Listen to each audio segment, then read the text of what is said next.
सोचिए, एक सुनसान इलाका, वहां एक पुराना सा बंगला जिसके चारों तरफ एक अजीब सा मौत जैसा सन्नाटा है, और उसी बंगले के एक अंधेरे कमरे में एक नौजवान की जिंदगी तबाह हो चुकी है। चलिए जानते हैं क्या है ये पूरी कहानी। और यही सवाल इस पूरी कहानी का केंद्र है। ये सिर्फ एक डरावनी कहानी नहीं है, बल्कि एक चेतावनी है कि जब नफरत और बदले की आग हद से ज्यादा बढ़ जाती है तो इंसान क्या क्या खो सकता है। कहानी की शुरुआत होती है आज से, जब सुमित के दोस्त अर्जुन और नैना उसे ढूंढते हुए उस बंगले में पहुंचते हैं। और वो देखते क्या हैं कि सुमित एक अजीब से गोल घेरे में बैठा बस कुछ बड़बड़ा रहा है। वो हैरान है कि उनके हंसते खेलते दोस्त का ये क्या हाल हो गया। यहीं से इस पूरे रहस्य की परतें खुलना शुरू होती हैं। तो सबसे बड़ा सवाल तो यही है कि आखिर सुमित इस हालत में पहुंचा कैसे। इसके लिए हमें थोड़ा सा पीछे चलना होगा, उस एक रात में जिसने सुमित की पूरी दुनिया को हमेशा के लिए बदल कर रख दिया। देखिए, इस पूरी घटना से पहले सुमित बिल्कुल किसी भी आम नौजवान की तरह था। कॉलेज जाना, दोस्तों के साथ घूमना, सपने देखना। उसकी जिंदगी में अर्जुन और नैना जैसे दोस्त थे, और पारुल थी जिससे वो एक तरफा प्यार करता था। सब कुछ नॉर्मल था, इस बात से बिल्कुल अनजान कि उसकी जिंदगी में कैसा तूफान आने वाला है। और फिर वो पार्टी आई। सुमित ने बहुत हिम्मत जुटाकर पारुल को अपने दिल की बात बताई, लेकिन जवाब में उसे सिर्फ इनकार नहीं मिला, उसे मिली सरेआम बेइज्जती। पारुल ने न सिर्फ उसे सबके सामने थप्पड़ मारा, बल्कि उसकी औकात याद दिलाते हुए कहा, जितनी कीमत के घर में तू रहता है ना, उससे दोगुनी कीमत के घर में तो मेरे नौकर रहते हैं। बस उस रात सुमित का दिल ही नहीं, उसकी इज्जत भी टूटकर बिखर गई। इस अपमान की आग में जलते हुए सुमित के दिमाग में अब बस एक ही चीज थी, बदला। और इसी जुनून ने उसे एक ऐसे अंधेरे रास्ते पर धकेल दिया जहां से वापसी का कोई रास्ता नहीं था। उसने एक ऐसी शक्ति की तलाश शुरू की जो उसे अकल्पनीय ताकत दे सके। इंटरनेट खंगालते हुए उसे एक वीडियो मिला कर्ण पिशाचिनी के बारे में। वीडियो में बताया गया था कि जिसने भी इस शक्ति को सिद्ध कर लिया हो, वो अपनी हर एक इच्छा पूरी कर सकता है। वो शक्ति सिर्फ सिद्ध करने वाले को ही दिखती है और हमेशा उसके साथ रहती है। सुमित को अपना रास्ता मिल चुका था। वीडियो से मिली जानकारी के सहारे सुमित सीधा पहुंच गया पुष्कर घाट। वहां उसकी मुलाकात एक अघोरी से हुई। जब सुमित ने कर्ण पिशाचिनी को सिद्ध करने की बात कही तो अघोरी ने उसे साफ साफ चेतावनी दी। उन्होंने कहा कि यह रास्ता सिर्फ तबाही की ओर जाता है, लेकिन सुमित के सिर पर तो बदले का जुनून सवार था। सुमित ने अघोरी की एक बात नहीं मानी, बल्कि उसकी नजर अघोरी के पास रखी एक पुरानी सी किताब पर पड़ी, और मौका देखते ही उसने वो किताब चुराई और वहां से भाग निकला। अब उसके पास वो खतरनाक ज्ञान था और उसे अंजाम देने के लिए जगह भी, वही पुराना सुनसान बंगला। और अब जो होने वाला था वो सुमित की जिंदगी का सबसे खौफनाक अध्याय था। उस बंगले में उसने खुद को पूरी दुनिया से अलग कर लिया और उस किताब में लिखी विधि के मुताबिक साधना शुरू कर दी। कई दिन बीत गए।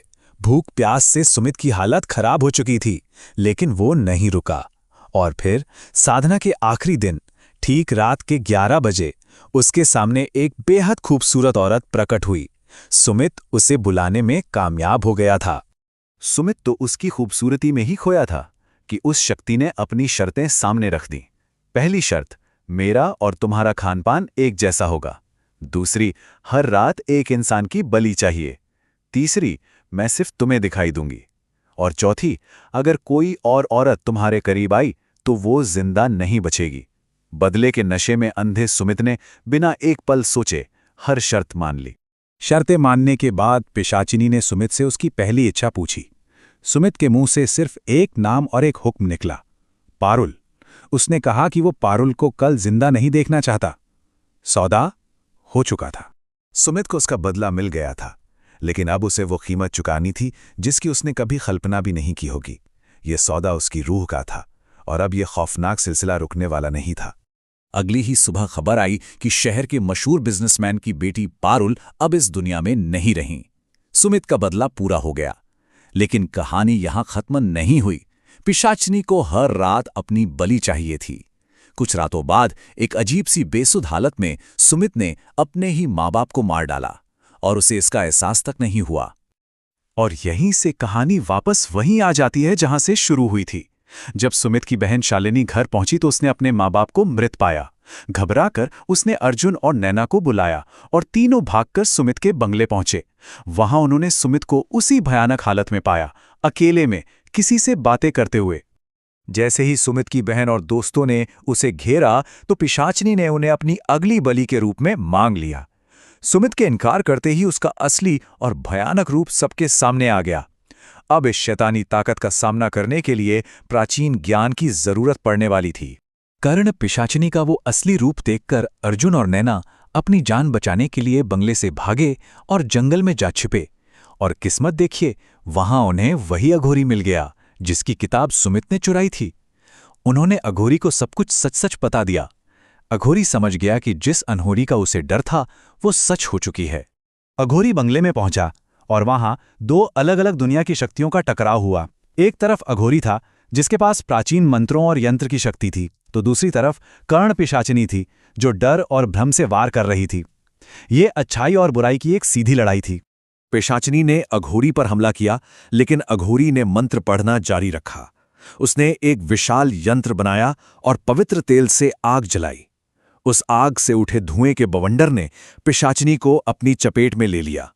उसकी चीखें पूरे बंगले में गूंजी और देखते ही देखते वो उसी धुएं के भंवर में समा गई। कर्ण पिशाचिनी तो चली गई, लेकिन अपने पीछे वो तबाही छोड़ गई जिसकी भरपाई करना नामुमकिन था। अब कहानी के आखिरी अध्याय का समय था, सुमित का अंजाम। जैसे ही सुमित होश में आया, उसे सब याद आ गया।